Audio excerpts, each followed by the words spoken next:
मला ते वाजंत्री मी त्याचं नाव विसरले काय होतं, पण ते पण मी केलं आणि खूप भारी वाटलं. खूप असं प्रसन्न वाटलं. सो मी फर्स्ट टाईमच गेले होते मठामध्ये.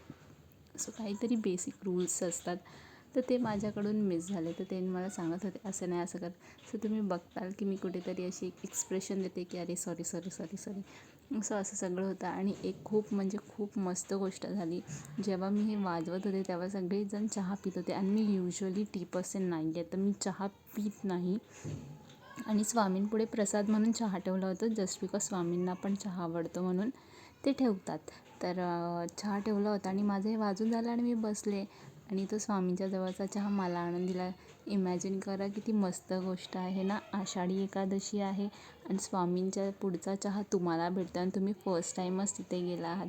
मला तर तिकडे जाऊन खूपच प्रसन्न वाटलं. तुमची आषाढी एकादशी कशी होती ते आम्हाला नक्की सांगा.